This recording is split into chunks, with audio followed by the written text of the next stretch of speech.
Imagine being so good at a video game that you're recruited by aliens to become a hotshot pilot in an intergalactic war. This is the premise of The Last Starfighter, a movie also known for its extensive use of early CGI. It doesn't get discussed as much as other 80s sci-fi, so let's take a look and see how it holds up.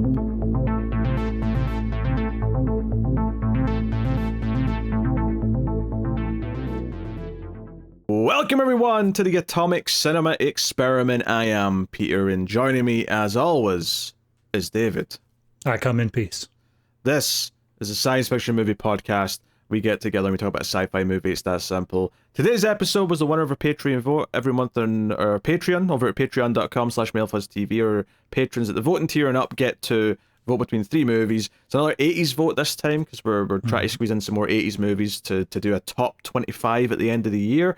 But we had sort of 3 movies under the broad sense of like wonder, or I think that was the title I gave it. Yeah. But Last Starfighter was the winner of that vote, and that is what we're going to be talking about today. We'll start spoiler free, of course, as we always do. And before we get into it, we'll give you a warning. If you are enjoying the show, please do hit the like button. It helps us out a bunch if you do. And of course, you can get some bonus content from us over on Patreon, but I'll tell you more about that at the end of the show. So... Yes. The Last Starfighter is a movie about a late teens aged young man, give or take. He's applying to colleges, so I have to assume he's supposed to be a senior, but this man is 24, so... Well, I mean, that's normal enough for movies. What gave me more pause, because, again, all teenagers look this age in movies, especially in the 80s. It was more so much that he's kind of actively just the guy fixing everything at his, like, trailer park. Right. For everyone, which made him feel like he was like a super or something, but you know, whatever. So he plays this arcade video game called Starfighter, but it turns out that this arcade video game is actually a testing thing for an intergalactic navy who are looking for starfighter pilots, and he ends up getting recruited into a real space war thing. That's the premise of the movie. So we'll get into everything, of course, a little bit later in spoilers, but that's the basic gist. So we'll start off and just get into it. I assume, David, that you had not seen this before. Funnily enough, the first segment of the movie prior to space stuff, I had seen before. I just remember, the opening 20 minutes. Just like the opening 20 minutes, I was like, this all seems really familiar. And once it got to the scene where he breaks the record or whatever, I was like, oh, I definitely have seen this before. I remember all of this. But then as soon as like they started doing the space stuff, I was completely like, none of this is familiar. So it's entirely possible I did see it in its entirety and it just didn't make an impact at the time. But I definitely remember this opening segment. Interesting. Okay. I had seen it before. I knew for sure that I had probably like 15 years ago, maybe 10 years ago, something in that range. So I'd forgotten a lot of it. I didn't really remember too much beyond the broad premise and 1 or 2 little moments that stuck with me. But for the most part, it kind of faded. But regardless, we'll get into it. So, David, what did you think of The Last Starfighter? You know, last week we did RoboCop 2. Yes. And for my homework at the end, I did Escape from New York, which was directed, as far as I'm aware, by Nick Castle, the same guy who directed this movie. No, that is incorrect. John Carpenter directed Escape from New York. Oh, that's right. Okay, sorry. Escape from New York was written by Nick Castle. Yes. But one thing that we said during our little collaboration on Escape from New York was how much it had a great idea as a premise and did nothing with it. And how frustrating that was. I realize now it's the writer. It's him. Nick Castle. Like, I really, really enjoyed the first 20 minutes here when it, like, you know where we're going with the movie and where you know that we're going to end up at this big space battle and he's being recruited for it. And they set up all of the right themes of, like, he's a small town kid who wants to get out there and do something bigger, but he just can't get out. And then, like, destiny calls on him. Great. Love it. And then the space stuff happens. And I could not care less. they pissed it all away. So ultimately, I mean, because that makes up majority of the movie, I cannot bring myself to say I like this movie. It's just so disappointing to me how they had such a great concept and ultimately just gave up on it. Yeah, I'm actually almost annoyed at you for bringing up a connection to Escape from New York with Nick Castle first, because I wanted to say this is a movie directed by Michael Myers because he played Michael Myers in Halloween, which I think is a very interesting, weird connection. But yeah, I remember not liking this very much. I was actually disappointed when it won the vote because I remembered not liking it. But I went into it with a good attitude. I was like, no, maybe I just was in a bad mood that day. Maybe it's going to click with me more this time. But the movie starts and like the blue font against the stars, and I'm like, okay, someone saw Star Wars and wanted to do their Star Wars. And no. I mean, even down to everything you just said a minute ago is like, he's a small town boy who wants to leave and do something with his life. But how is going to the power station? Get power converters. Look, he's Luke Skywalker, but instead of being from Tatooine, he's from like some trailer park in Nevada. Like that's that's the it's the same goddamn thing. Right. You're right. So there's a lot of parallels that one can make to that. The other thing that I was thinking a lot throughout the back half of the movie, because I actually agree, I think the space stuff in this is goddamn boring and just, I don't care about any of it. We'll talk about that in depth, I'm sure, but like, I remembered feeling underwhelmed by this movie, and watching it again, I felt very underwhelmed. It's not even just that stuff. I do think there's a bit too much of a whimsical attitude to a lot of it when he does kind of get taken up to the space stuff, but that's a conversation we'll have as well. But yeah, I was thinking like during like about halfway through the movie, I was like, do you know, I really wish I was watching Galaxy Quest right about now, because Galaxy Quest is a better version in a lot of ways to what this is. Obviously, Galaxy Quest is a specific, take on the cast of Star Trek, and it's very much riffing on a particular thing. But that broad idea of a person thinks that the space stuff is not real. Oh no, it is real. Now you're actually being relied upon to be important in this space war, and you're like, but I'm just a silly human being from Earth. I can't do that. So I was just wishing for Galaxy Quest at a certain point. That's all I could think about. That's fine. And like ultimately what you were saying about the Star Wars stuff, like it's so wants to be the next Star Wars. Like you can feel it throughout its bones of this. Once it comes in, it's like, hey, look, we've got this whole lore set up. We've got like all this stuff going on. They may as well have literally just copy pasted the scene describing like the Death Star plans and saying like how they're going to do their trench run. Like it wants to be Star Wars so badly, but ultimately by the time that we get to the space stuff and they start like showing the space characters, I don't think there's a single interesting character amongst any of them. No, it's rough. I think one of the big problems is I was realizing by the end of the movie as well is that our lead hero Alex, who's all right on his own, like he's he's maybe a little bit whiny, I suppose, but so is Luke, I guess. So that fits the character. But it's that he actually never really has that much of a personal stake in the conflict, and never even speaks to the main villain. Or never mind has like a moment with him where the villain does something that upsets him. He never has some sort of personal stake where, oh, the villain's threatened to go and like bomb his town if he, or whatever, so he has to stop him. It just never gets everything feels like it's in first gear the entire time. It never ramps up. It never feels like, oh, the stakes are high, the stakes are there, and whatever. It's a very good example to me of like doing the space opera like thing visually and saying, hey, we have a space opera, we have alien races, we have spaceships, we have all these things, but you have absolutely none of the writing to back it up to actually make any of it feel like it has any weight or is interesting. And on top of that, I do think the premise to begin with, well, I do like the premise overall, the idea of like what the game is and that it's like a recruitment thing. I think the tone of it here is just a little bit just left of center, right? It's just a little bit off for me. Again, I loved everything right up until the DeLorean. I mean, the Star Car showed up, because everything up to that point, it had a very specific tone of... David, to be fair, This did come out a year before Back to the Future, so you can't say it was... I understand it didn't rip it off, but here's the thing. They also go through the exact same tunnel that's used in the chase scene in Back to the Future 2, and all I could think during that entire sequence was, I'd much rather be watching Back to the Future 2. But no, there's this tone to it, and yes, I think that once we get to the star stuff, it is way too whimsical. But this first 20 minutes of it, I don't know. I kind of liked the tone that they were going for. I like this idea. The stuff in the trailer park I thought was more, other than one really weird moment I didn't like. There was, a colorful cast of characters. The girlfriend's a fun enough character. Yeah.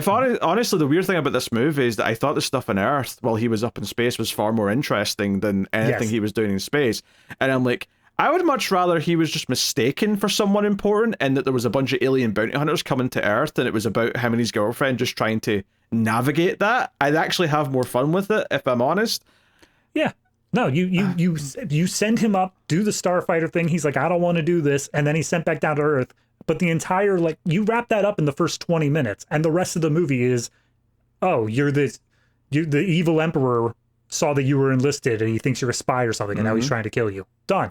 Fix the movie. And then the other problem with the entire last act, everything for him is just far too easy. It never feels like he struggles or goes through anything. It's just everything just comes super... They literally have a win the plot button. There is a button on their ship that says we can win if we press this button. It's just a complete blunder almost in every sense of the word for me once it gets going into the space stuff. I mean, the one big claim to fame that it has is it's one of the earliest movies to actually properly have CGI in its movie. And what's funny is as I was watching some of these scenes and I'm like, oh, this looks like super early CGI, is it? And I looked it up and I was like, it is, okay. Right? And I went down a little rabbit hole seeing okay, what counts as CG in a movie? What was the first thing to have? And it's really funny. You brought up the scene from Star Wars where they're talking about the tunnel the trench run, right? The trench run from Death Star, right? Because, well, first of all, the internet just flat out said the first movie with CGI is Vertigo, and I went, what are you talking about? What do you mean Vertigo's got CGI in it? And what they actually mean is the opening title sequence, the background, is technically by definition CGI, but it's not CGI in the way that we think of CGI. Something to the earliest form of CGI, it was something was printed by a computer hooked up to a fancy military propeller thing that printed and drew the spirals so they were all mathematically correct. So technically it's CGI, but not in the way it's more like it's printed out things that was used. But technically that seems to be a little that's a what's the word? That's only because of the word computer generated being used. It has nothing to do with what we consider it nowadays. Right. Maybe I misunderstood what I read, but that is what they said, and I felt like, I don't know if I'd quite count that, but I get what they're saying. But it mentions Star Wars has CGI. Now, obviously, what I'm about to say only applies to the original version of Star Wars. Obviously, the special edition that you can watch now has a few CG things thrown in here or there. What? Of course. No. Right? But they said Star Wars has CGI, and I went, oh, what was CGI in Star Wars? I was genuinely trying to think of the movie and going, what would have been CG in the original version? And the only thing that's CG, as far as I could tell, based on the internet, was when they're doing the talk about what they're going to do in the Death Star, the computer illustration of it, the wireframe, where they say, hey, this is what the thing looks like and this is where we're going to go down, that's CGI. But it is interesting from a historical perspective, and it's cool, but it's still not quite what we think of when we think of CGI, because it's meant to be a computer screen in the movie. So it's it's computer generated, but it's computer generated for a computer, if that makes sense. Yeah, it's when in Alien and stuff like that, when they have the text boxes come up on the screen, it's you're barely one step above that, where instead of doing letters on a screen, you're doing just single lines. It doesn't feel like we're talking about the same stuff here. Technically, so depending on what you want to count as CGI as we think of it, you could vary in what you count as the start.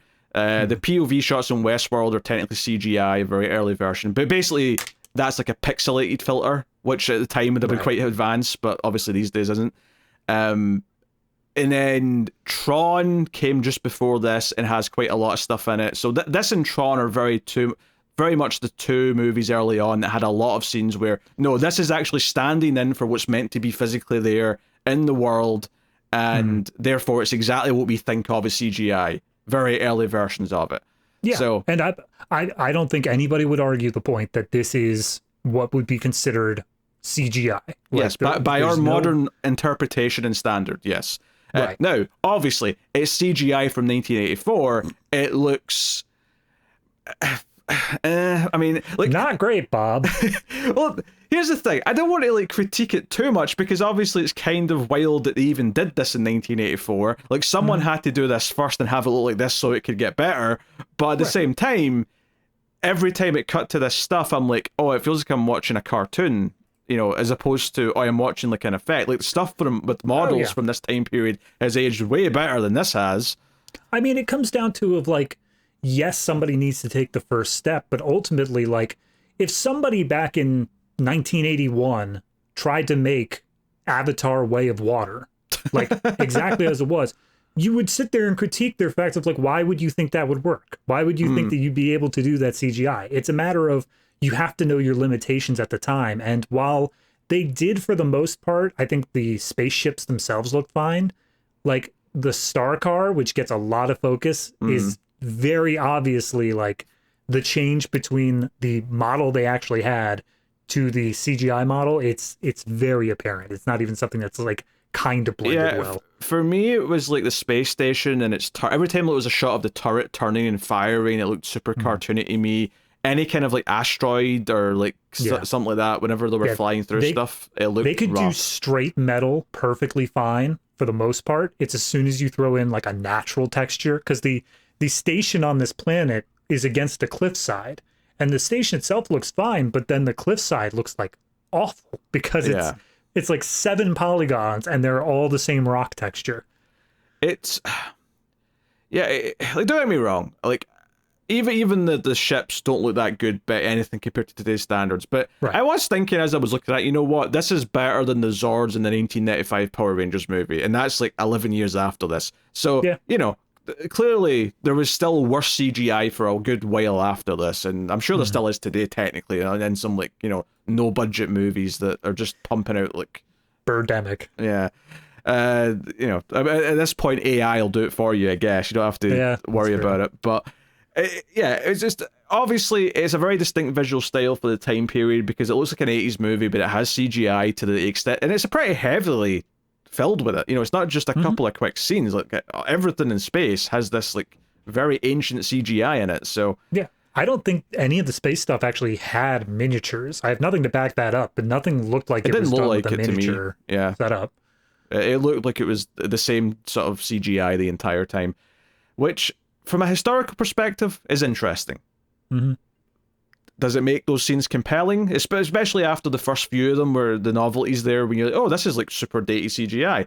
But once you've had a few of those scenes, it's like, okay, it just kind of looks shit now.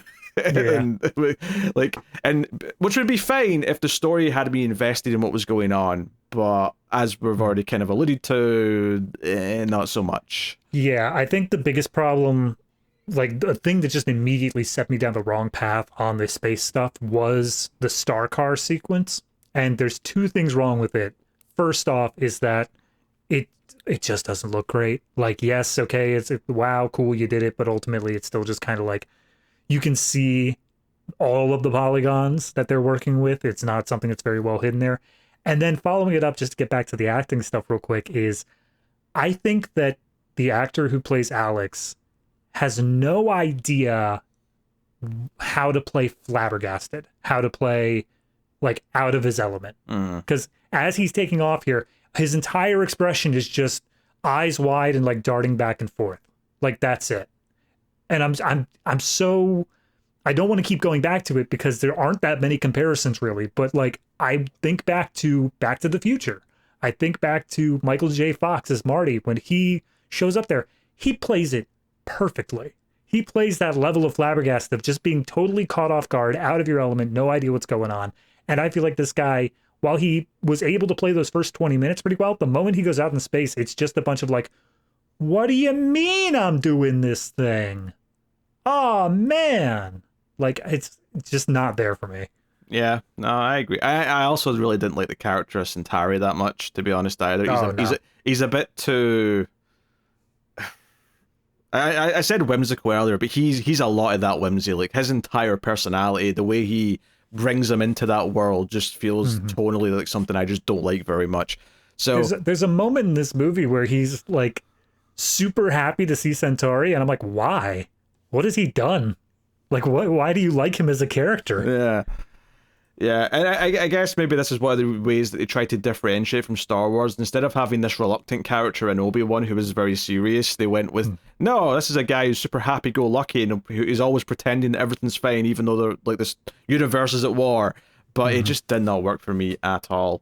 Yeah. So, yeah, that's kind of rough. So, just in terms of the cast, in terms of anyone sort of interesting here, Lance Guest plays Alex Rogan. I don't really know who that is, to be honest. He hasn't done a lot after. Well, he's done a lot of roles, but nothing like big. He never broke out. Robert Preston plays Centauri. The main alien that he kind of works with in space is Greg. He's played by Dan O'Herlihy. Yeah. Who you might know actually from RoboCop. He plays the old man in RoboCop 1 and 2. Obviously he's in heavy prosthetics for this whole movie, so I didn't recognize him in the movie, but as soon as I see him on IMDb, I'm like, oh, hey, it's that guy. Yeah, I didn't recognize him either, obviously, because he's just covered in makeup. The girlfriend character is Maggie. She's played by Catherine Mary Stewart, who I was like, she looks familiar. What do I know her from? And it's actually from a film that came out the same year called Night of the Comet, which we did on Ace. I don't know, 2 years ago now, something like that. Yeah, I haven't gotten to that one yet, so that's fair. Also, just looked up Lance Guest. He was, and I have not seen the series, so forgive me if this is a minor character, but Halloween 2, he was Jimmy. You know what? I can picture him. He's like an ambulance driver, I think. Okay, fair enough. Yeah, I think so. So, okay. Yeah, you just said that the director played Michael Myers, so maybe that's how they met or something like that. I imagine so. Well, I mean, obviously working with Carpenter ended up letting him write a script for Carpenter. True. So, and then that led to him directing his own movie. So, yeah, I guess some of his friends have came along for the ride. Honestly, that is that about it as far as like notable names are. Because I guess. I mean, I'm sure that like someone's gonna say, oh yeah, like extra number tentacle alien is played by Scott Dunlop. You don't know who Scott Dunlop is, but like none of that's gonna jump out at me just by looking at him. Do you know what? It's really telling here is that I'm looking at all these names and I'm not 100% sure which one's the main villain. It's Zur or whatever it is. Okay, XUR, yeah, Zur. Yeah. Yep. Okay.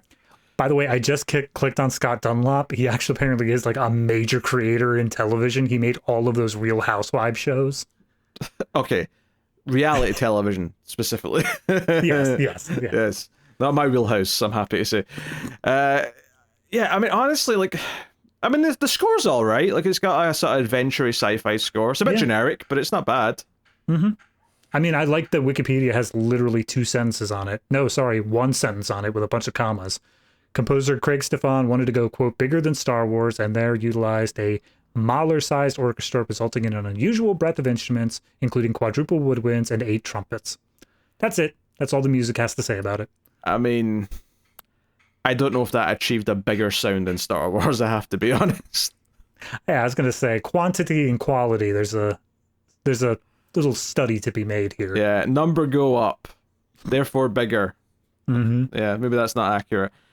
I mean, other than that, like everything I've got to say, I think, save for spoilers. So that's fine. I will say, for anybody who is completely turned off by everything we said, good. That's the correct reaction. But ultimately, there is a B plot to this movie that is at least a little bit of fun.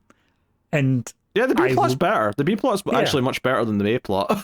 Yeah, I mean, I don't really want to spoil it because it gets into stuff, but like, it is still more interesting the ways that they go through it, and it's only there to inform the A plot for like the first half of it, but it still ends up being better by the end.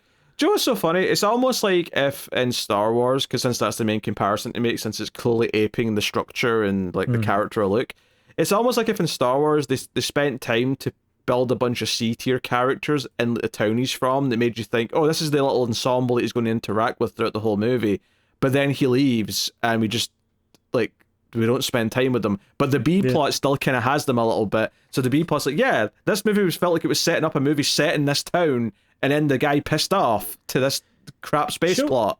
Show me the Tatooine story of the people who had to bury Uncle Owen and Aunt Beru. I want that story. Well, that's a lot more depressing, obviously, given what happened in Star Wars, but... No, it'll end the movie with them having to bury it, but, like, we'll just see their lives beforehand. Okay, well... Yeah. So, yeah, spoilers then for The Last Starfighter. And, I realize that there is a little bit of a cult following from this. There are definitely people who grew up watching this who have a lot of affinity for it. I don't mean to, like, shit on it. Like, I totally see a world where I saw this at 5 years old and... saw a bunch as a kid, and then despite all of its problems, still kind of liked it for what it was, even as an adult. But as someone who didn't see this until I was probably in my early 20s, it did very little for me. Oh, yeah, no, I fully imagine being, like, a 6-7-year-old who, like, goes to the arcade, plays all these games, and, like, you're telling me that if I get a high enough score that I get to go to space? Like, yes, that seems like a dream fantasy for God knows how many kids back then. I'm almost surprised that there's not some product placement here of, like, one of the big gaming companies saying, hey, put our logo on that arcade cabinet as if it's one of ours. Yeah. No doubt. Although apparently there was a real life, like, game that was at least tried to be made. I don't know if it ever actually came out. Yeah, well, that was one thing I noticed, is that the graphics in the game were definitely, like, CGI they made rather than... This is not something that looked like a game that was actually existing in the time. Obviously, it looks ancient by today's standards, but looks too advanced for the time period. So, yeah, spoilers for The Last Starfighter, you have been warned. So, yeah, I mean, like we were kind of getting at earlier, the opening chunk of the movie is very much setting up. We've got this little community of characters in a trailer park, of variety, mostly old people, to be honest. And it sets up our character of Alex... who lives with his mom and his little brother. Little brother's like 11 years old. Yeah, Lewis. In fact, my favourite line of the movie is, go back to sleep, Lewis, or I'll tell Mum about your Playboys. Which gets said twice. We'll tell you why it gets said twice later. But he is, like, excited about a letter that he's getting about going to college, and we're actually introduced to his girlfriend before him. Like, we sort of follow her, sort of looking around for him and saying, hey, where's Alex? And the mum's like, where do you think? And, cut to him up at the arcade machine. But it kind of establishes a couple things, that they're all in a relationship, that he is, excited about leaving. When the friends show up in the truck and they're all meant to be going to the lake, he then gets yelled down saying, hey, so-and-so's electricity's been cut. You have to fix it. Sorry, I know you wanted to have time with your friends today. And he kind of agrees to stay. And the girl, Maggie wants to stay with him, but he's like, no, just go, it'll take ages. But before that little moment happens, there's a whole little scene here where the friends kind of, and this is really weird, they make fun of him for having ambitions. Like, they start, like, heckling him because he thinks he's going to leave the town. And, like, it does make Alex a little unlikable with his response, but at the same time, they kind of have it coming, given the fact that they're giving him shit for it, where he's like, I don't want to stay here and, like, just get drunk at the weekends. I want to actually do something with my life. So he's kind of talking down to them, but they kind of ask for it. It's just there's a bit of a mix there. Yeah, no, I get what you're saying, but I do wonder how much of that is, like, us looking back at us in, like, responsible 30s rather than, go out, have fun, party and stuff like that. Because obviously this is aimed for a slightly younger demographic. It is aimed for closer to children. So the idea of these kids all going out, having fun, whatever, and you got this one kid who's like, I'm going to be more than that. I'm going to be so much better. I think, like, it makes sense for why it's there, but you're right in that it ultimately just makes Alex seem a little bit unlikable, that his friends are teasing him about this and he's just arguing back with them. Like, why do they hang out with this kid? Yeah. And if anything, they even feel like, it feels more like she's friends with these people and he's coming along as her boyfriend, and like they don't actually get on that well, or something like that. But the main thing here, though, is that he has these aspirations. He wants to leave. He wants to do bigger things. He doesn't want to be stuck in this town fixing pipes and electricity and doing stuff that he doesn't want.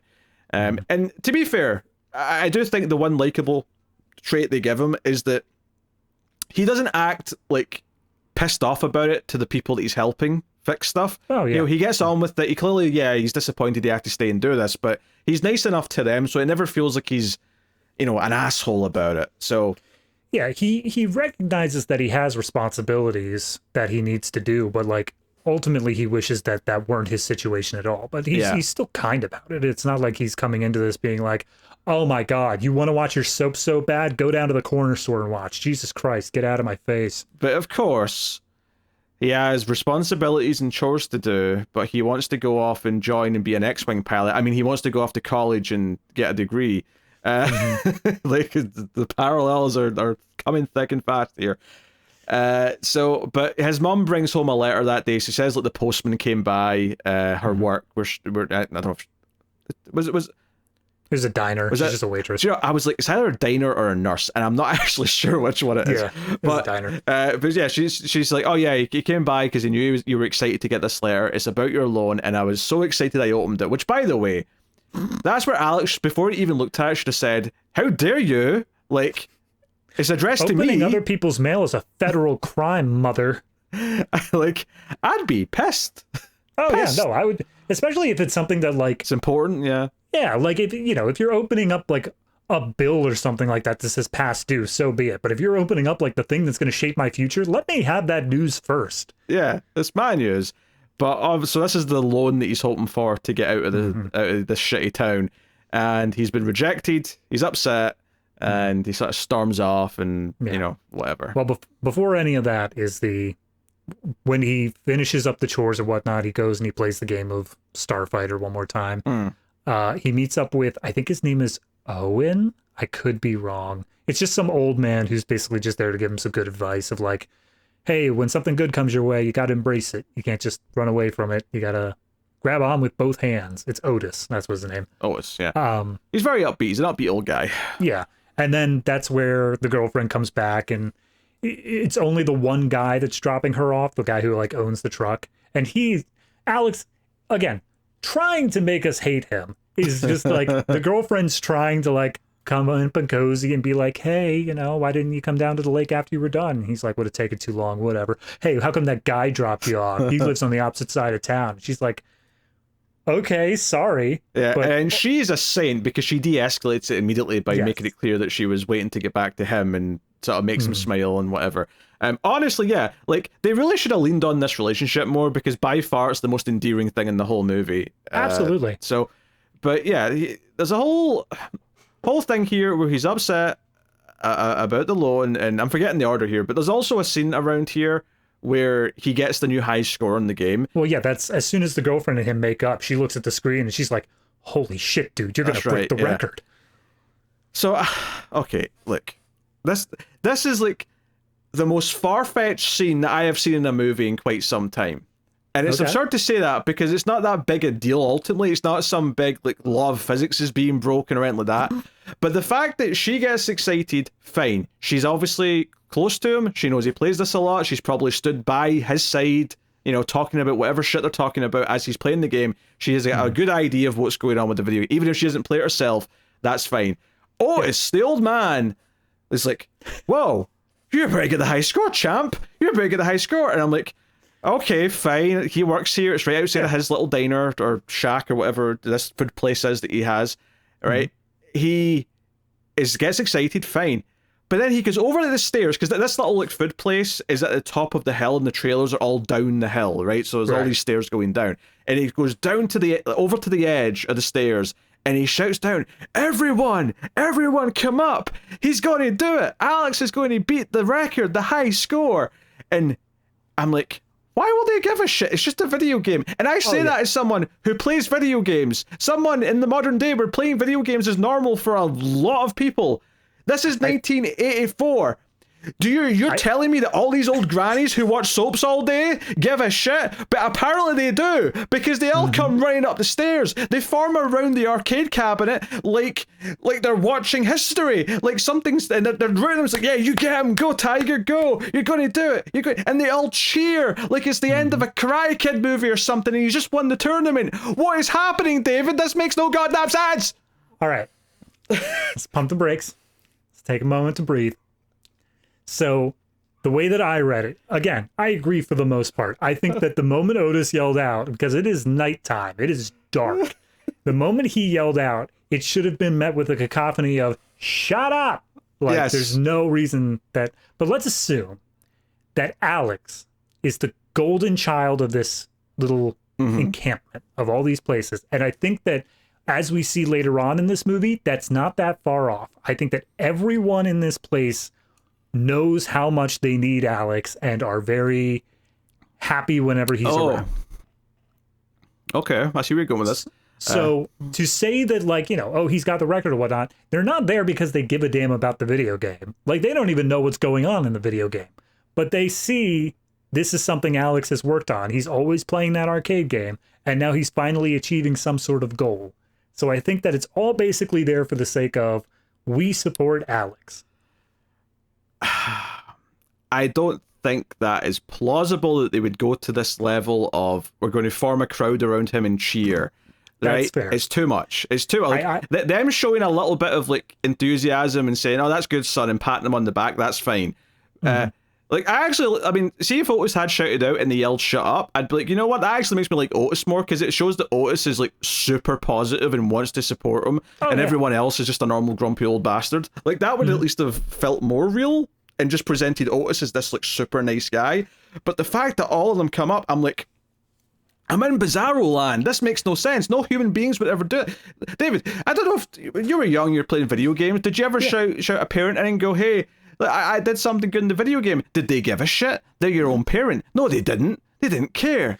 I like to pretend they did, and that's where I think this scene is drawn from. I think that, you know, the audience that they're going for here are, like I said at the beginning, the gamers who like to think like, what I'm doing here is important, like it matters to me, and this movie is crystallizing that and putting it on the screen and saying like, look, these people care about getting a high score, and therefore I am validated. Maybe I'm not being cynical enough, but I don't know if I fully am on board with that was the like what they were trying to do with the premise of the movie. I mean, possibly not. I do want to just harken back to one. There was a documentary that came out. I can't remember when, but it was called King of Kong. Oh yeah, and it was full title is King of Kong: A Fistful of Quarters. Fistful of Quarters. Yep. And there's one scene that, I mean, I forget most of that movie, but there's one scene that I always remember, and it's during whatever sort of competition they're going for, like high scores or whatever, and they're about to get a kill screen on. I think it was Donkey Kong. It might have been Pac-Man, because I was also in the earlier parts, but there's just a guy going around the convention saying, "We got a kill screen! We got a kill screen!" And like he's rounding up the troops to like get everybody there. And I like, that's the sort of energy that is reflected here. Yeah, but in that it makes sense though, because it's a bunch of arcade nerds who he's yelling to. Right. Like, absolutely. It makes sense. God, Billy Mitchell's one of the greatest villains of movie history. Absolutely. It's a documentary. It's wild. No, I just, this just felt like such an unnatural, even for like a more hyper real 80s movie where it, you know, has a bit more of a schmaltzy sheen over it, like a lot of 80s movies do. This was still just too far. It took me out of the moment so much.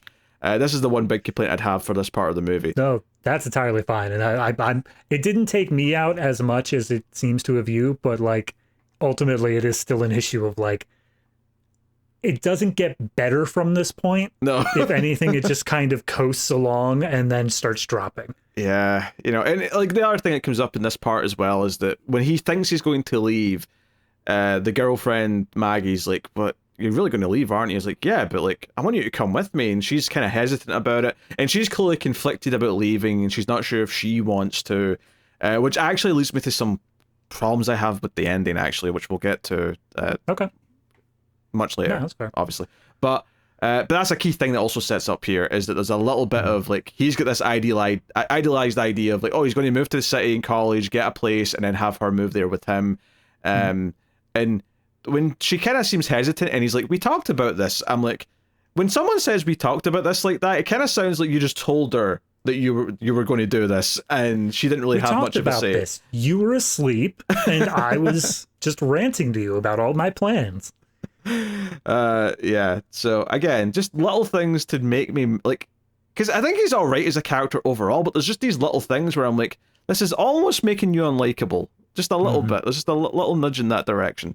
No, I get that. Also, the scene where the mom hands him the letter, I love how he introduces that, because he walks in and he's like, hey, Mom, they're going to write stories about today.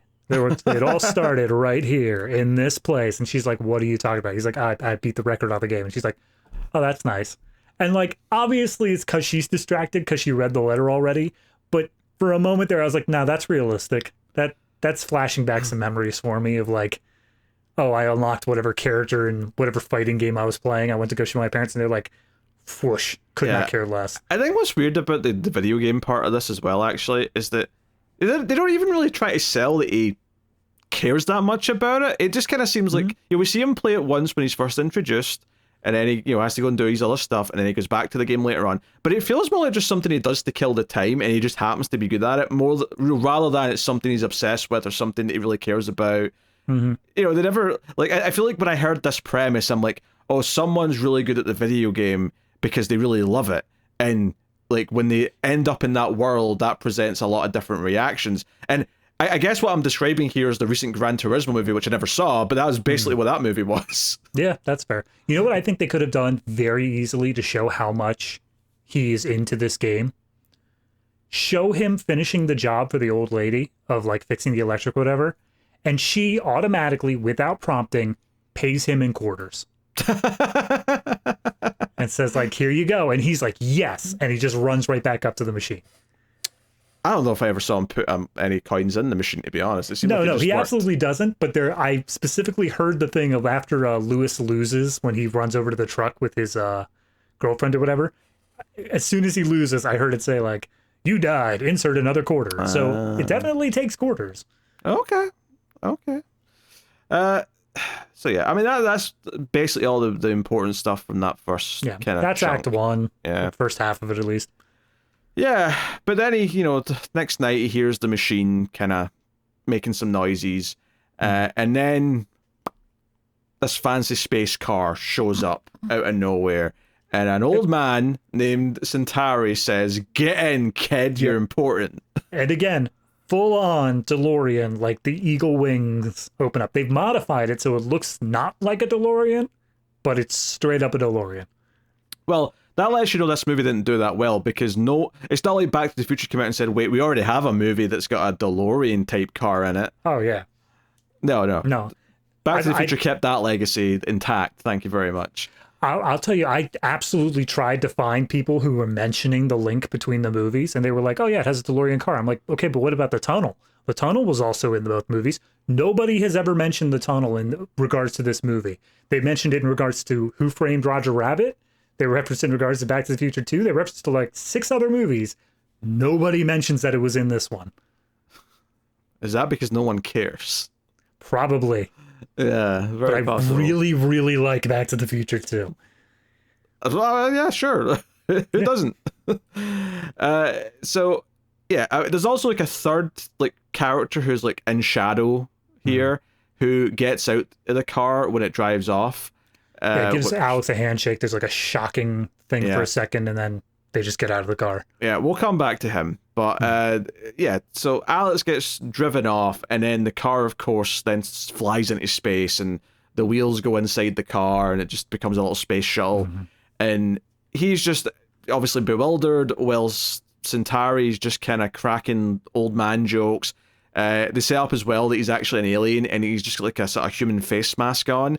Okay, can we just, for a moment with that? Yeah.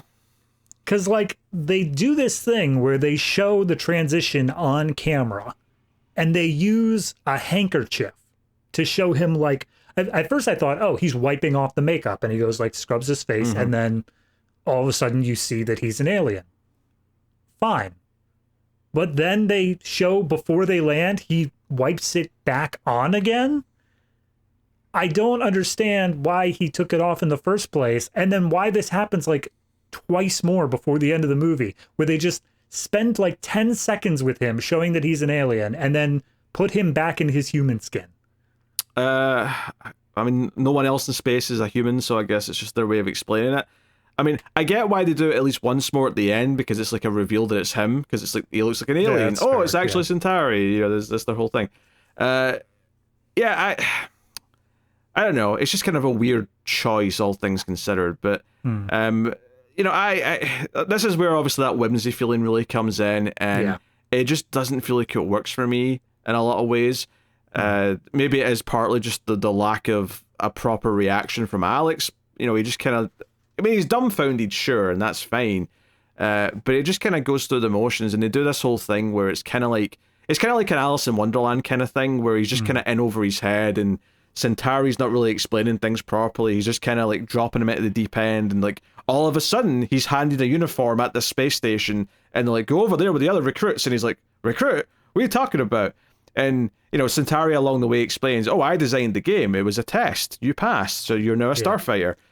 I will say I did like the fact that Centauri specifically pointed out, like, yeah, that game wasn't supposed to be in your rinky-dink little trailer park. Like, it was supposed to be in Vegas where a bunch of people would be playing it. But, like, hey, you managed to win anyway, so I guess it kind of worked out.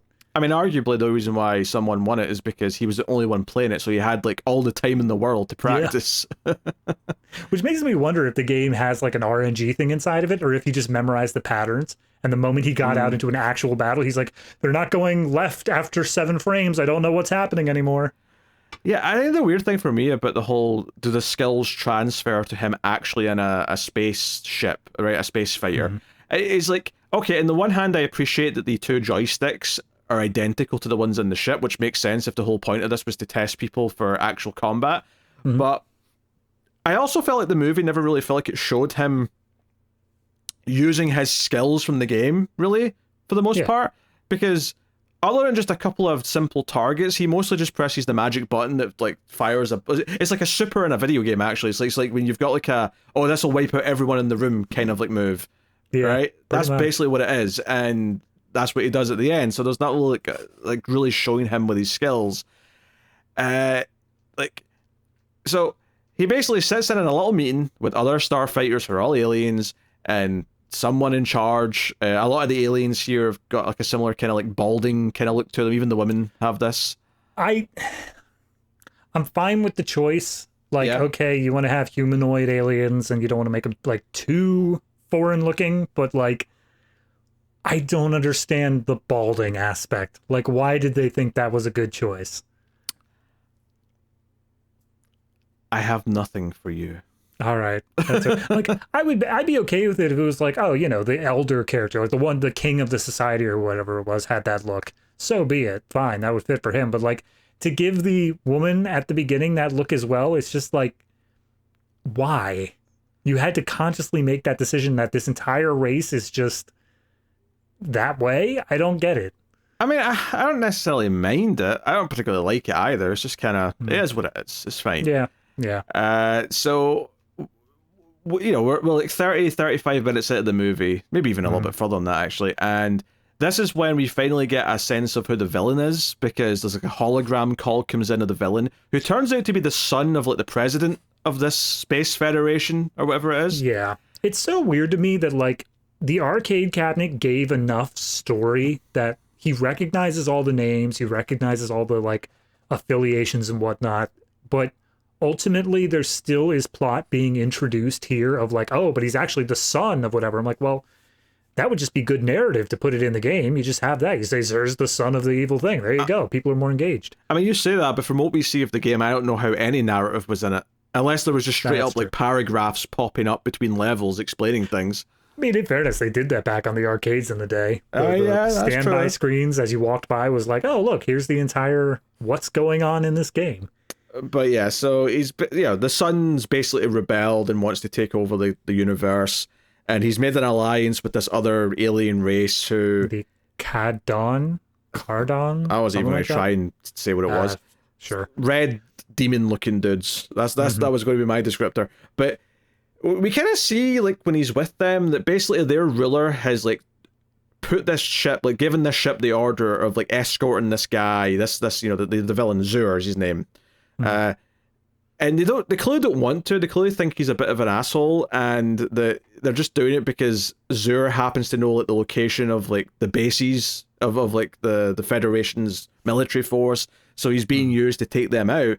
And Zur's walking around with this fancy scepter, being like, I'm going to be the ruler of the universe, and blah blah blah blah.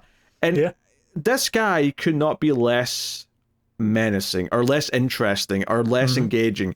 Like, to go back to the Galaxy Quest comparison, obviously the villain in that isn't that big of a deal because ultimately he's just a goofy looking alien that serves his purpose in the plot.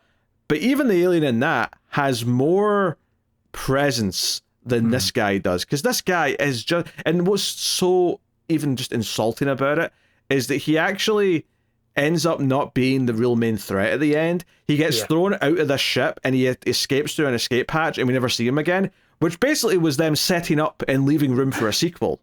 Yeah, pretty much. Here's the thing. It's Star Wars.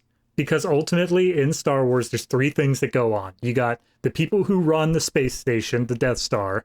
You got Darth Vader, who is... but is this guy meant to be Darth Vader? This guy's meant to be Darth Vader. Zur's the Darth Vader in this movie? Are you kidding me? Because they also specifically say, like, hey, I command your armies, and your emperor, your leader, is the one who gave me that charge. So they also are setting up the idea of the emperor is available later down the road if they want to go that route. Yep. Yeah, you're right. I can't argue with it. But no, you're right. He's so... He's like dancing on the edge of campiness, where I don't think he goes far enough in either direction to be entertaining or actually a good actor. He's just like right in the middle of that like campy area. I mean, to go back to the Star Wars comparison, it's as if in Star Wars no one was scared of Darth Vader and they all just complained about him. Yeah, pretty much. I can't believe we're working for this asshole. You're an asshole, Darth. And he's like, shut up, I'm supposed to be in charge. No, in Star Wars, he like chokes people with his mind and has them all terrified to like cross him. There's one point where he uses his scepter. He shows that he has like a blade hidden in it, and he like threatens the guy for a quarter of a second, but he's like, nah, never mind. And he just walks away. And it's like, okay, sure, I guess. Yeah, he's just such a nothing. This entire conflict in space is a nothing thing that means absolutely nothing to anyone. I guess real quick, just to say what it actually is for anyone who gives a damn. There is the good side of space and there's the bad outside area of space. Is there any more than that? And they built a wall. The good side of space built a wall to keep the bad side out. But because the sun went bad, he has the keys to the wall and he's using that as leverage to like get the other empire working for him. So that's the entire thing. The son of the father, not the sun as in the star that gives us all light. Not Darth Vader. Zur has the keys to the wall. I don't know. Maybe they were going for the Iron Curtain parallel or something here, as the 80s after all. But yeah. I mean, possibly. If that's the case, then I don't know what they're getting at. I mean, in that case, that would make the Starfighter side the bad side for wanting to keep the Berlin Wall up. So that's true. That's a good point. Yeah.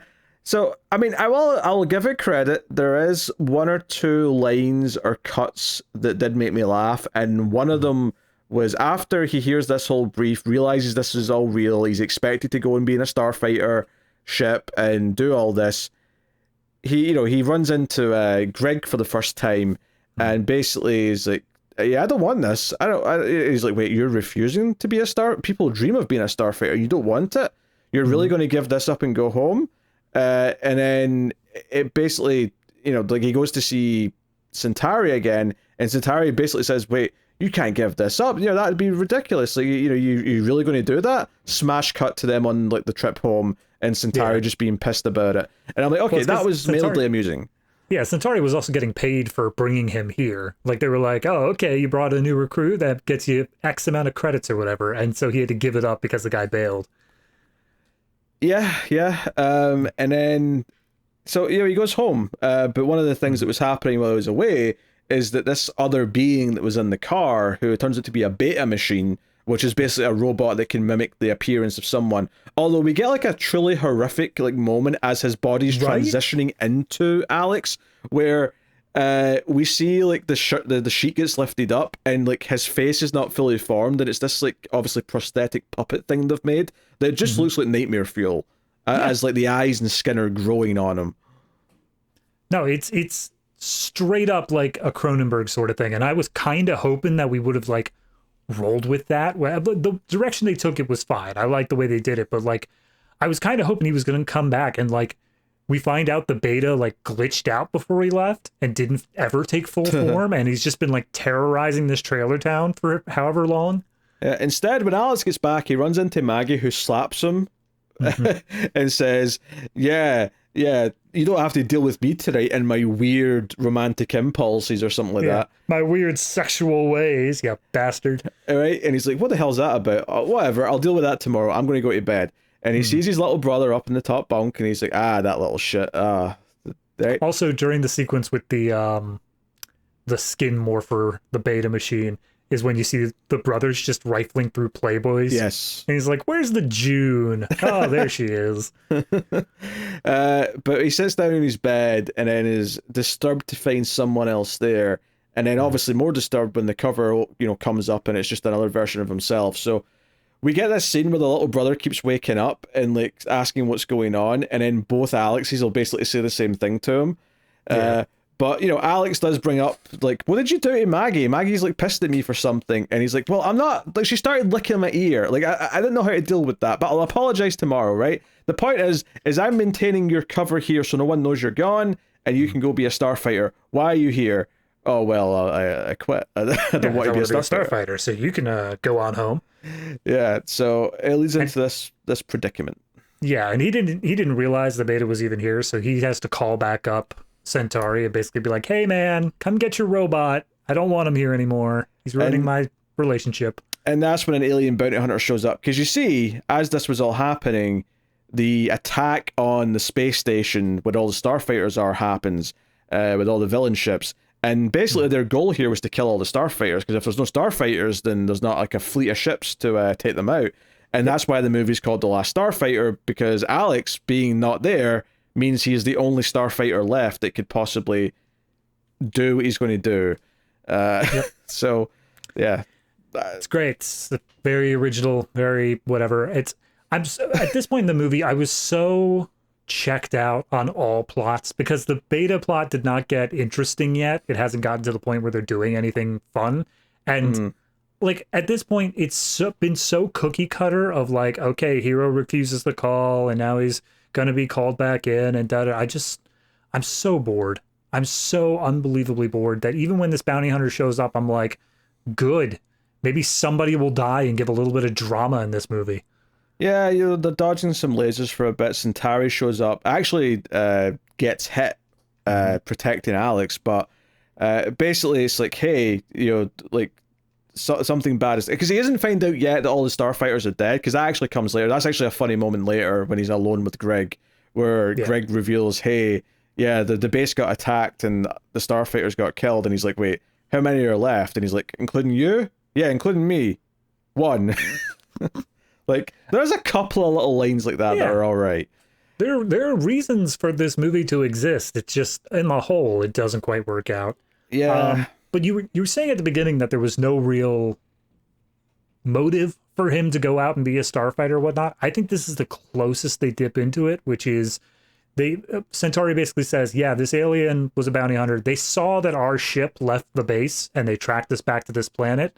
So all of these bounty hunters are going to keep showing up over and over again and like threatening your town and your planet. Also, if Zur ends up winning, your planet is toast anyway.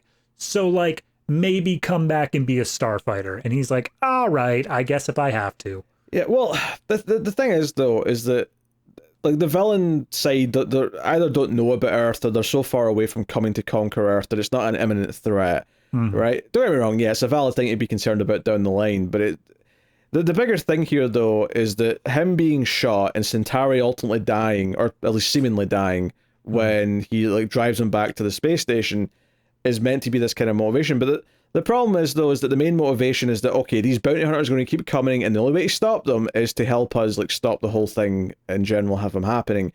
And that's still not like him making a heroic choice. It's like, well, he's still forced into it, because it's like, well, he has to help, because otherwise these bounty hunters may hurt someone he cares about. So it's still a very directly, I don't know. It makes him a passive protagonist still. He's still not taking the active call. He's not choosing to do something heroic here for heroic's sake. He's kind of forced into it. It feels like if we're talking in metaphor of like answering the call, you know, any other heroic movie, it would be the full on press the answer button, hold it up to your ear and be like, I'm in. Whereas this one, it feels like he accidentally fumbled the phone out of his pocket and answered accidentally. He's like, crap. All right. Hi. How can I help you? Yeah, instead of saying yes, I will answer the call, he's saying, okay, I guess. I guess I'll do that. That's the vibe you get from the momentum in the movie here. Which, you know, like, and all this stuff, once we actually get into space and he gets paired up with Greg quite quickly, he's in the same little ship with him. He's navigator and managing some of the ship functions while he's doing all the piloting and shooting. And all, like, everything here, like, they leave the station and in one trip, he learns to use the ship, he trains, he has a moment where they come up with a plan, he has a moment where he thinks that he's not going to be able to do this and he wants to back out and go back to Earth. And then because he has one minor success, says, you know what? No, I'll be a starfighter. Let's go do it. And then he goes and does it and wins. And that's it. That's the entire thing. Like, and I summed it all up there. The last 40 minutes of the movie in, what, 20 seconds? Oh, yeah. No, it is so goddamn basic. Except for the B plot, which is so much more interesting. It's so much more, it's so much more fun. It's you know, so fake Alex, beta Alex, he is, you know, helping people around the place. The girlfriend comes up, Maggie says to him, hey, I'm sorry I slapped you last night. And then beta Alex is getting better at pretending, so he's like, you know, no, you don't have to apologize, it's my fault, I was in the wrong. And she's like, okay, well, let's make it up to each other then at the lake tonight. And yeah, it does kind of sell that this group of people always do the same thing, because that's what they were doing at the start of the movie as well. But she's like, oh yeah, we'll do something at the lake. And there's a funny little moment here where she like sort of does like the eyebrow move to him. Yeah. And then he sort of does it back and he's like, wait, what am I doing? And he sort of like really studies the fact that he's moving his eyebrows He's up like and down. moving his eyebrows with his fingers. He's like, huh, all right, that means something. Yeah. It's one of those things where the actor has the potential, clearly, because he's doing this character very well. But main Alex, is such a boring nothing character that he was given nothing to play off of, whereas Beta is actually having fun with it. Yeah, Beta Alex is way more entertaining. So they're at the lake that night, and well, they drive up to the lake first, and he is that's right, yeah. He's zoning out on these conversations. He has no idea what he's supposed to be doing, and she's just like, well, he's like, what should I be doing? And he's like, I don't know, laugh. And he's like, okay. Ha ha ha ha. And like gives the most awkward laugh in the middle of nobody talking. Yeah, I love how Beta Alex is just ripping apart his reputation. And not only that, like the threat of like more bounty hunters coming is a more interesting threat, because on some level we kind of care about this wacky group of like townsfolk that, you know, they've set up, right? So yeah, okay, so Beta Alex is here to protect the town and protect Maggie because Alex isn't here and there's these bounty hunters coming, right? All fine set up. And we see during this drive that a bounty hunter like basically kidnaps a cop who was pissing behind a billboard and morphs into him because they can shapeshift. So there's a cop now with an alien ray gun that's coming after him. But when they're at the lake and all the couples have all split off into pairs, which does bring me back to, wait, so there's this one other guy that clearly is into Maggie, but he's here with like another girl. Like there's a weird convoluted nature to this, but whatever. Teenagers. And there's a whole joke here, which is genuinely quite funny, where she's trying to be intimate with him and she gets frustrated because he doesn't know how to respond to it, so she kind of gets in a little bit of a humph. But then he's trying to make like sort of like smooth it over, and he does so by listening to this other couple who are in the other bit of the lake, and he hears like, you know, it's a similar situation. The girl's mad at the boy, and the boy's like, oh, I'm sorry, baby, like really I am. So he repeats that line, and then the second line is a bit more mushy. He's like, you're my Juliet, you're my Violet. And so Beta Alex stops and goes, I can say that. You're my Juliet, you're my Violet, right? She's into it. And she's like, it takes her a second, but she's like, oh, you know what, I'm into this. Yeah, you're putting in the effort. And then the next thing the guy says, because obviously they're having an argument for a completely different reason that he doesn't have the context for. This other guy says to the other girl, those other girls meant nothing to me. It's all you, baby. And then there's a pause. And this is perfect. This is the perfect time for a pause, because the audience knows what he's about to do and it's funny. Yep. And you're like, is he going to actually go through with it and say it? And sure enough, he leans in and says, those other girls meant nothing. It's all about you, baby. And she, of course, gets annoyed. And there's a little capper as well where, because the other couple the girl was okay with what the guy said, and she's like, "Oh, talk dirty to me," or something like that. Yeah. And so immediately after saying this, Maggie gets annoyed, and then he goes, "Would you like me to talk dirty to you now?" And she pushes him away. Yeah. It's a funny little scene. sequence. Yeah. No, I love everything that Beta Alex is doing. Like, up until the end of his character, it works out great. I think that this is far and away what should have been the main plot. What was weird, though, when you were describing how the setup earlier of, like, the bounty hunter copied the cop and all that, I realized that what we actually have set up here in this plot is Terminator 2. Well...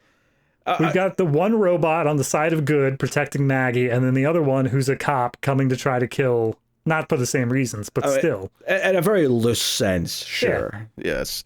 I mean, like, the whole thing here, it's just a more fun premise. I realize it's changing the entire premise of the movie, and you'd have to change the title. But I don't think we need any space stuff. No. I don't even think we need Alex going out and being like coming back and then him actually being the last Starfighter. I think all you need to do is maybe see a little bit of the bounty hunters coming, right, to establish it. But all you have to do is set up the idea that for some reason the aliens think that some kid who's good at a video game is an actual like main player in some sort of intergalactic war. Not a war that we're ever going to spend time in or like see being fought or anything like that. We spend most of the movie on the planet. You have regular Alex down here still, and you have some protector who... Maybe you do the same jokes and you have him turn into an identical duplicate of Alex because whatever, right? And you just have the entire movie play out with all the hijinks of them trying to survive alien bounty hunters whilst keeping it under wraps. Maybe, for the first half of the movie, they're hiding it from the girlfriend, but then she eventually finds out and gets involved and gets in the know. Because that's effectively what happens here, is that Beta Alex, when she gets pissed again, he just sort of says, "Okay, I give up. I'm not actually Alex. I'm a robot." It's not even that. The bounty hunter comes up and he's just like, "Look, I'm tired of explaining." And then he gets shot in the stomach and you see all the circuitry bits. He's like, "Look, see, I'm a robot. I gotta go." And she just tries to leave her. He's just like, "Look, sorry, this didn't work out. I'll call you." Yeah. So she jumps in the truck with them. They take the asshole character's truck. And he basically is like, if they communicate back to like the bad guys that Alex isn't here, they'll know there's a starfighter coming for them, so their guard will be up. So he basically just suicides himself in the truck into the alien spaceship for the bounty hunters to blow them up. Such a good scene too, because you see like he says like, "Look, we're gonna crash into this on a count of 3. We're gonna jump out," and she's like, "Oh, I don't know about that." She's like, "Trust me, we'll be fine." She jumps out, but he's like, "Sorry, this was a one-way ticket," and he basically says that Alex owes him as he suicides himself. And so, obviously, for tension's sake, they were in the middle of like sending a message, and they're sort of typing it in or whatever, right? And so the bad guys get the last Starfighter, and then that's when the explosion happens, so they don't get to finish the message. So in Star Wars, Darth Vader is a really smart character who constantly is like sort of figuring out what the heroes are up to. He's one step ahead of them. He's shown to be formidable. Zur, or Darth Vader in this movie, immediately goes, "Oh, obviously the message was going to say the last Starfighter's killed. Hurrah, we've won. The galaxy's mine. He's an idiot." Yeah. No, absolutely. The only reason he manages to get away is because of happenstance. The ship is exploding. He gets out of his guard's like grip, and then immediately like escape pod is right there, and he just dives in. And I'll say it right now, if people are going to argue that it's supposed to be like a comedic version of characters from Star Wars, then they have to go even further with it to actually make it clear that they're making jokes about Star Wars, because it doesn't feel like they are. It just feels like they're doing like a crappy job of knocking it off. I'm waiting to the point where we do Spaceballs on this show, because that's doing it right. I've never seen Spaceballs, so I'll take your word for it. Yeah, no, it's absolutely, like, again, like I said, this character that they created is right on the line of being enjoyably campy, but he just doesn't quite pull it off, and therefore he's stuck in this weird limbo of like, am I supposed to think he's actually competent? Is he menacing? Like, what are you trying to get at here, movie? Because you're not giving me anything. Yeah. So, I mean, this, like, I don't even know if I get anything to say about the space stuff. I'll break down the specifics real quick. Just to get through it. So the first, they deploy, and the one guy, Grigg, gives a rundown of all of his stats and stuff, and he's just like, oh yeah, this is exactly like the game, except for this brand new red shiny button. He's like, don't press the brand new red shiny button. It's super powerful, and we haven't tested it yet. The last resort. Yep. So then they get out into space. He says, all right, let's just do some training stuff. He fires off like some drones to go around, and he gets into it. They do a weird thing that I wanted to bring up, which is they specifically say that the heads-up display only works if you're like staring at it dead on, and if you move your head to the side at all, it like disappears, which I think is only for the specific point of why doesn't the heads-up display show from the other side of the camera? Like when we're looking at him, shouldn't it be there like reversed? I think they just did that to cut down on costs, because I can't think of another reason why they would say if you move your head, the heads-up display disappears. I don't think I would even question that if it was just missing in the outside shots. Like, I would just be like, oh, because it only shows one way. Fine. Yeah, but they had to like specifically say like, no, if you view it from a certain angle, it disappears.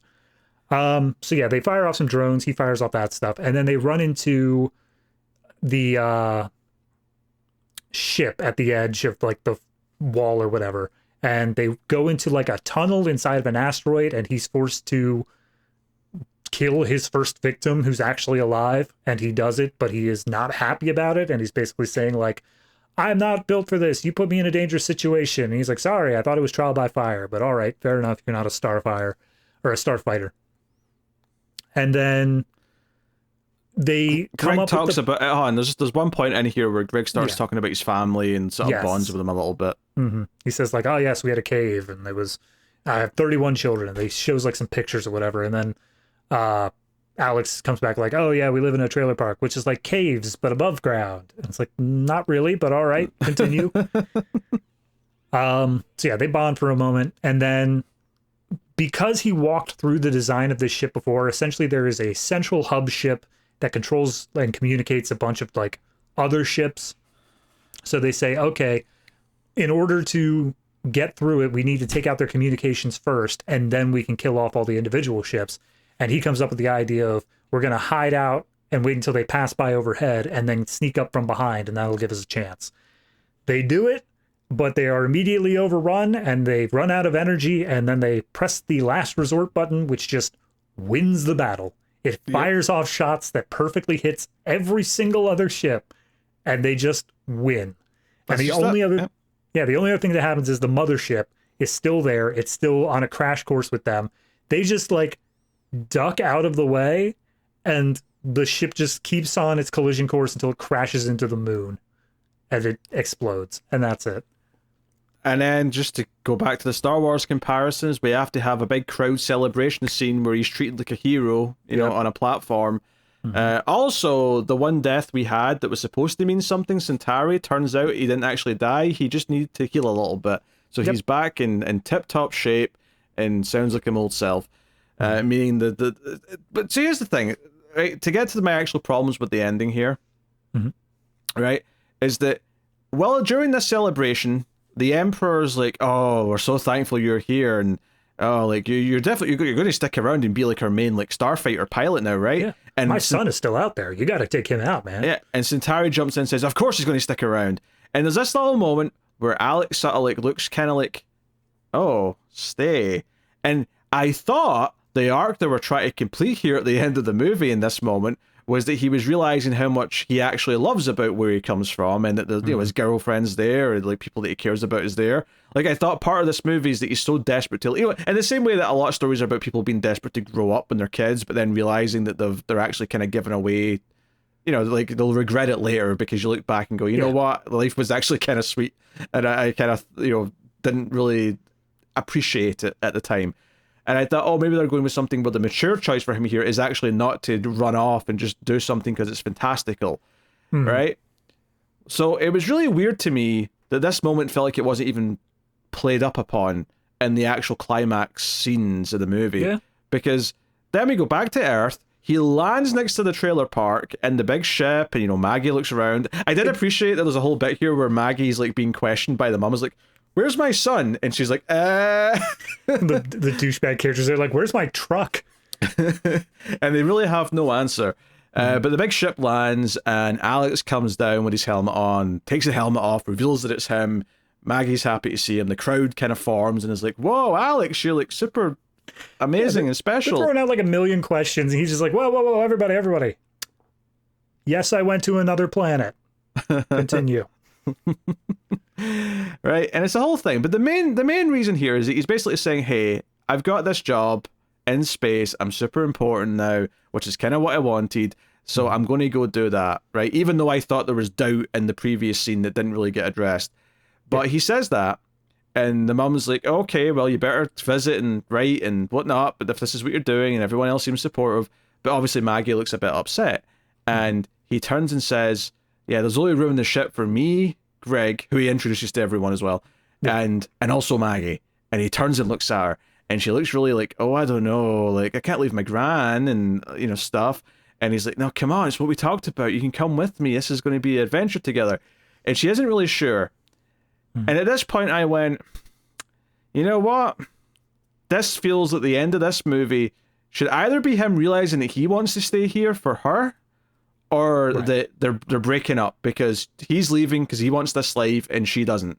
Instead, she just suddenly decides that she does want to go, and her gran's like, "Oh, you better write, honey," and she runs up and she goes off with him and kisses him up on the platform, get up the ship, and I'm like, I just don't feel like the movie justified this decision at the end. It feels like the arc was either like, it feels like all she ultimately ended up doing was give in and give him exactly what he wants, and that his life is the important one and she's a side character in his story, instead of like it being something that like, it'd be one thing if he came down and said, "I'd really like you to come with me, you can see space, you can get out of here too," and maybe if they'd played up maybe in the course of the movie that she was the opposite of him, in the sense that she kind of just didn't think she'd ever leave, but not because she didn't want to, just because she'd kind of like almost accepted her fate, and like her arc could be that she realized that she is worthy of leaving, she is worthy of going and having adventures.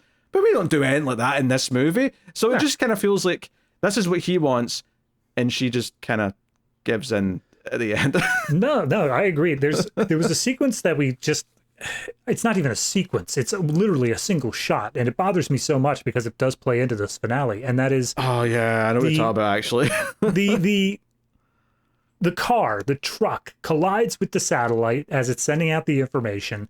It explodes. Beta Alex is dead, and we see Maggie down on the ground screaming out Alex's name, of like, she just watched her boyfriend die. Now obviously she is aware that it's a robot at this point, but like, still traumatic in a lot of ways. Complicated feelings, yes. A complicated situation emotionally. Absolutely. Right? So and it cuts to space for a bit, and there's stuff going on in space.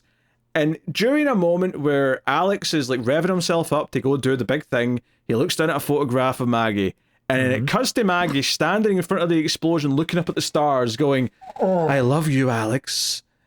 And that's it. It's just one shot. Yeah, it just goes back into space. Mind you, she's standing in front of the burning truck. Like, this could not be more than 20 seconds after the truck exploded. And she turns around and goes, "Wherever you are, space boyfriend, I love you." Like, this movie, Maggie solely exists to be the perfect girlfriend, in that the boyfriend can do everything wrong, and she will just nod and smile and say, she's the perfect girl next door, no matter how shitty the request or like occurrences towards her. I mean, even if you cut back to the beginning of the movie, when she comes back from the lake, he's being a total prick. He's like, "No, I didn't want to join. Why'd that other guy give you a ride home? Oh, this sucks." And she's just like, "Everything's okay." And he's like, "All right, yeah, everything's okay. You're such a good girlfriend." Like, nothing that Alex does deserves her. And then to put this in the ending of, she has serious doubts about leaving home, and his only recourse is, "But we talked about this." Like, no, she shouldn't come along with. Alex does nothing to do with it. So I fully agree with you in that it feels like it exists to be sort of that sappy, whimsical thing. But if you took the time to define her character in any want, any desire at all, it would eventually boil down to a decision had to be made here. It does kind of feel like just a power fantasy for a young guy. Like, it's like, oh, I'm good at video games, I became important, I get to live out my Star Wars fantasy, and my girlfriend will come with me, who happens to be gorgeous and is the perfect girl next door as well to boot, and will put up with any shit I throw at her no matter what. And she doesn't need her own agency because she'll just do whatever I want to do. I know they would never do it, but I was really hoping actually, because they have like a lift sort of thing to get up and down out of the ship. I was kind of hoping as they were both going up in the lift, it would just come up with like the "Where are they now?" text and just be like, Alex and Maggie died on their next mission. Just like, yeah, probably shouldn't have done that. Yeah, it really says something that a movie that's where the A plot is her babysitting a robot version of her boyfriend, right? But make that more of the movie, and have the space stuff almost just be like this ludicrous like B plot that's just there to serve the fact that why there's a robot version of him on Earth, right? Yeah, no, I think that this movie could have been made a lot more. It obviously would change the entirety of what the movie structure is, but it could be made a lot more interesting if you just have like the on-Earth stuff, and then every time you cut back up into space, you just get a zero context, balls to the wall, like crazy high nitro moment. But I'm basically thinking there's an episode of the hit television show Buffy the Vampire Slayer. Oh, that one, right? Yes. Where there's a kind of end of the world thing happening, and all the characters are round about in the background, like dealing with an apocalypse. You can sort of put the threads together because it's similar to things they've done before, but it's like they're all acting like it's the end of the world. It could be the last episode of the show. But the plot we actually follow is Xander throughout the episode and his adventure, and all this crazy stuff's going on in the background, but we're following his sort of more comedic plot. I almost want that from this movie. I want her, like, with the robot boyfriend, maybe finding out, like, at the end of Act 1 that she's with the robot, and then sort of it's about her dealing with the fact that she's with the robot, and more stuff with the little brother. Because all that stuff is way more entertaining and way more fun than anything in space. Yeah, and then that would make the ending. I'm sure that there would be a moment where, like, she's bonding with the robot, she's, like, learning stuff with him. Cut to the end, he comes back, he's changed because he's seen war, and he's now essentially the chosen one. And she actually, her decision now doesn't come down to stay at home or go with him. It's, do I choose this guy this robot that I've been bonding with over the course of this period and, like, choose that life, or do I go off with this boyfriend who's had a life-changing experience without me and may not be compatible anymore? As it is, it's just a, like, again, like, if you're a fan of this movie, I apologize for the use of this word, but this is just a bit lame. It's all just a bit lame. And that's how I feel. I fully see the audience for this. I recognize the fact that people would like this movie because it hit you at a very specific age or a very specific point in your life. I think that you are going to have such fond memories of this movie that even coming back to it and watching it again, it's not like the memories will be fond enough that you're just going to be like, but it's fun the whole way through. The nostalgia will see you through. If you happen to have that childhood attachment, I think the nostalgia will see you through. But I think it's not one that holds up if you're coming into it at the first time as an adult, because it really it's just not well written enough for a start. But and then the very final thing in the movie is little brother Lewis goes over to the arcade machine, and it's implied he will be the next Starfighter. He's like, I'm going to achieve the same thing, damn it. I'm going to play every day until I'm just as good. Yeah. So, yeah.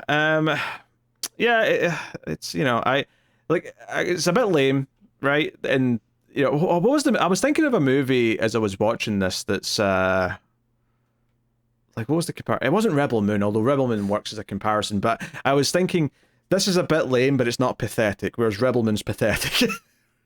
That's fair. I mean, is it something we did?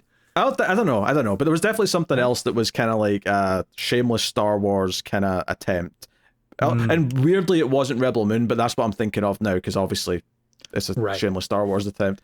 Because obviously we're going to be doing the director's cut soon, right? No. We're not doing 6.5 hours again of the same movies. Gotcha. Sorry. Yes, but yeah, I mean, honestly, all right. As difficult as this might be, given how negative we've been on it, scene of the movie, David.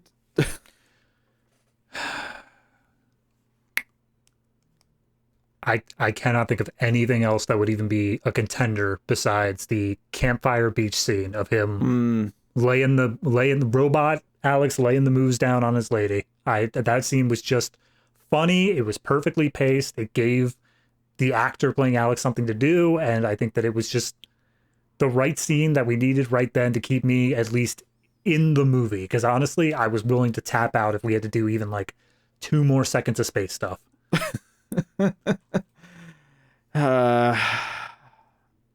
I'm trying to think of any justifiable reason to pick any other scene, but it probably is. It probably is that. So, yeah. There you go. All right, MVP of the movie. God, this one's real tough. Because none of the characters, like, it comes down to it's got to be one of the leads, but ultimately, do I give it... I could give it to Beta Alex specifically, but not give it to Alex himself. Sure. I like that is a possibility here. I think that that is a strong contender. The other part of it, just because I think she gives the strongest performance, would be Maggie. I think that, like, as an actress, she is the one who I like the most in this movie. I think that she's actually like when the other Alex explodes, she gives a good performance there. When I'm supposed to like her, she gives a good performance there. Like, she is capable throughout all of this, which is more than I can say for pretty much any other character. But ultimately, I don't think she's fleshed out enough to quite claim that title. So I think I am just going to give it specifically to Beta Alex and not main Alex. I mean, I think those two are the choices. Maybe the little brother for a few funny moments. Oh yeah, the Playboy scene, but like, it's just not enough for me over the course of the movie. I feel like I think I will go with Maggie by a smidge, and I think it's just because she's the one who's actually more likable and relatable.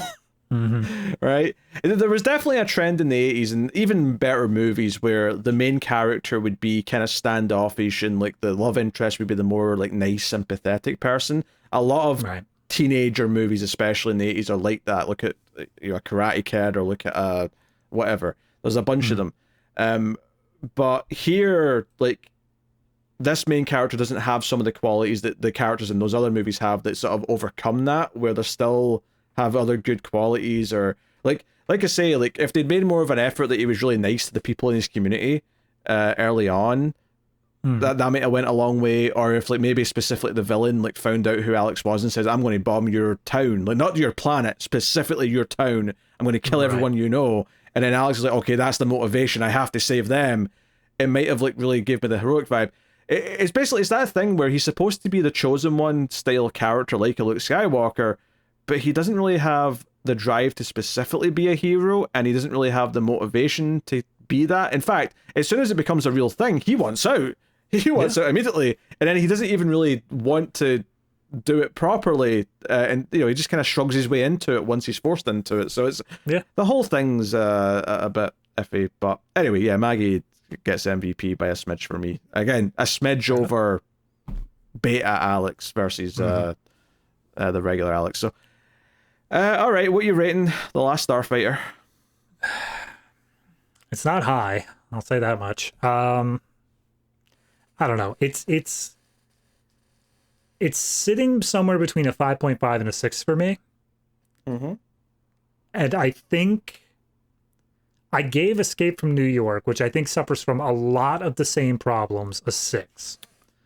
But I think that's better though. If I was I think that one's better because it not only does it have the more solid foundation of an interesting setup, it also actually accomplishes having like a really likable protagonist. Not likable, a very well fleshed out protagonist. He's a cool protagonist at the very least. He's someone that like I at least admire. So at the very least, you picture Snake Plissken walking around doing the gravelly voice and hearing that main theme, and you're like, okay, there's a reason why people still like this movie, even if it's very flawed in a lot of ways. Yes, absolutely. So I think I'm going to give this one the lower side of thing and just put it at a 5.5.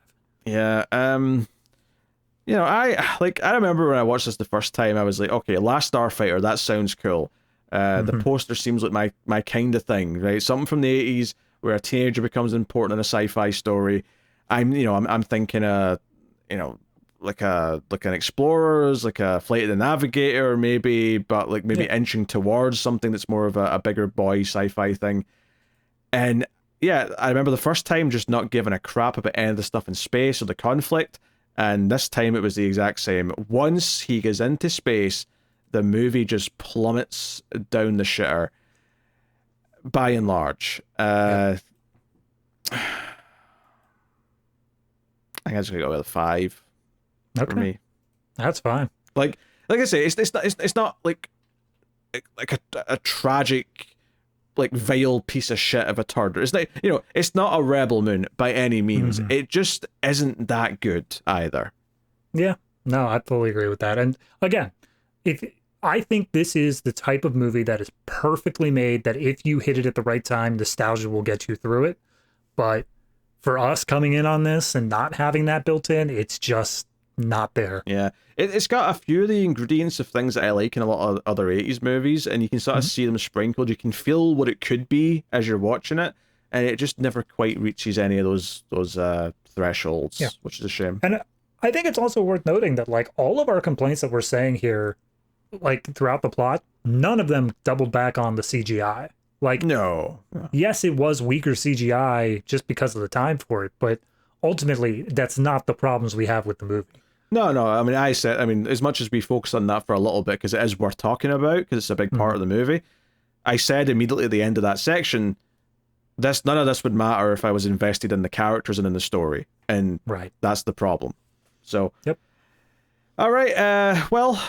David's got his homework in just a minute, but just before we get to that, I'll just say that if you did enjoy the show, you want to support all the content and help keep it coming, obviously you can like, subscribe, all the usual things on YouTube, share your podcast with other people who might enjoy a sci-fi movie podcast.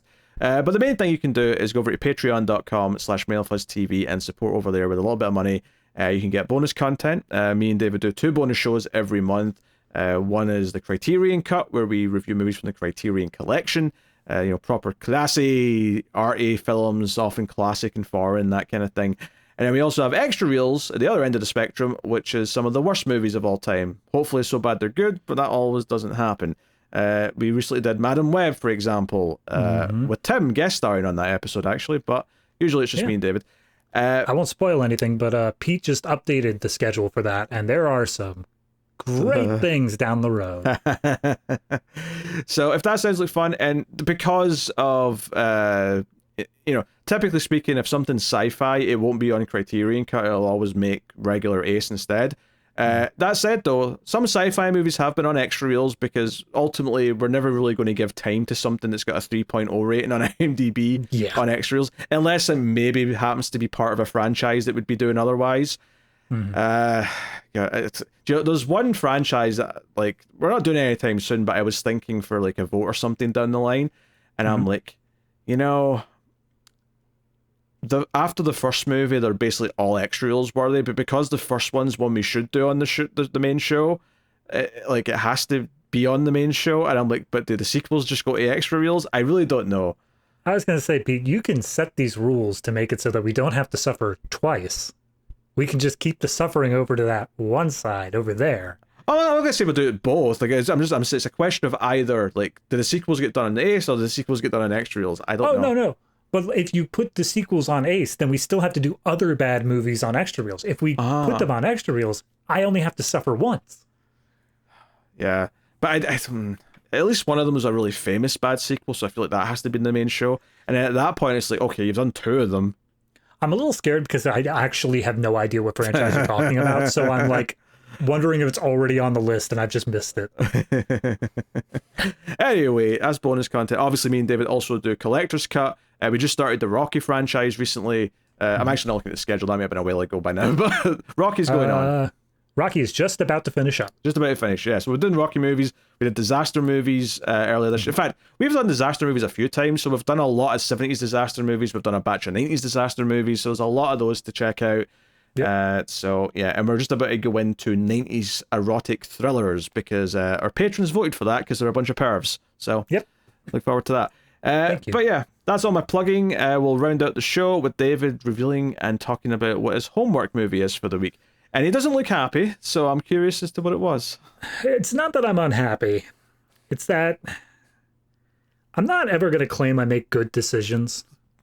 I'm not ever going to claim that, like, I'm always right in the choices I make. So my thought was, I looked, as you said at the beginning, this vote was for wonder. It was for, wow, whimsy and fun. And that sort of stuff. So I picked out the homework before I even knew what the winner was going to be. And I thought, wouldn't it be funny if instead of wonder and whimsy and fun, I picked something that was dark and drab and like just depressing. I didn't think through the logical thing of that wouldn't be funny because it's dark, drab, and depressing, and I would have to watch through it. So I watched Threads, which for anybody who doesn't know Threads, it is what happens if a city in the UK and the world at large, but specifically following the city, goes through a nuclear apocalypse, and like not the type that results in Mad Max, but the type that results in everybody dead. It's not a fun movie. I mean, it's a movie about a nuclear apocalypse where it's supposed to be a warning why we should not have a nuclear apocalypse. Yes. And here's the thing. I'm watching the movie and I'm like, okay, I'm, it's introducing these characters to me and like, I know in my head where this is going. So I'm trying to keep them at an arm's length. I'm like, oh, nope, you're not getting close to me, movie. But it does a very sneaky job that when you're not like thinking about it, they just slip in little things of like, oh, but like, don't you relate to this? Isn't this something that's like, oh, this character's doing something that you would do? Especially living in a post-COVID world where like there was a while where the supermarket shelves were empty. Like, that scene hit me in a lot of ways that it wouldn't have if I watched it any other time. But no, yeah, it's a fantastic movie. I'm not going to say it's not fantastic because it is. It's just so unforgivingly bleak that I finished watching the movie and I'm like, well, I'm glad I saved the Wonder movie for after this. So that way I can just have something in my life that's worth caring about. Because I also did this, again, not making good decisions. I finished watching the movie. I sit with it for like a minute or two and I'm like, okay, that was a lot to take in. And then for some godforsaken reason, I go and I check the world news on Reddit like an idiot. Like I just see this entire world falling apart. I'm like, oh, well, maybe the real world's not that bad. No, it is. Everything sucks. Ugh. Sorry. It was a lot to process over the past 48 hours. No, that's fine. But no, it's a great movie. I think if there's any sort of criticism to lob at the movie, I think that it could have ended about like 20 minutes earlier. I think that it does a lot of like flashing forward further and further into the future by the end of like showing how certain characters shake out. And there's a certain point where it just goes a bit too far for me. It go like, I get showing it from a standpoint of like, we don't ever really truly recover from these sort of things. Things are always going to be different, but I think they just went a little bit too far for me. But ultimately, it's so bleak and just traumatic. I would not suggest watching it unless you are like very particularly aware of what you're getting into with it, because it is great if you are, but otherwise, Jesus, man. It's very effective. Yep. Yeah. So I'll give that one. I think it taps into the great category, so I'll put it at a straight 8 for me. Okay. All right. Well, that'll bring an end to the show. Thank you very much for joining us, everyone. Next week on the show, we are dipping back to earlier in the year for a new sci-fi movie that came out called ISS, which obviously stands for International Space Station. So that is what's coming up next week. In fact, one of the things that we'll be doing over the next 4 months, give or take, is we're going to try and squeeze in as many movies from this decade, as in 2020 until now, because we want to do a top 10 at the end of the year of like sci-fi movies so far. And the reason why we're doing it at the end of this year is because this is the halfway point of the decade, is the end of 2024. Jesus, man. I know, that's scary to think about.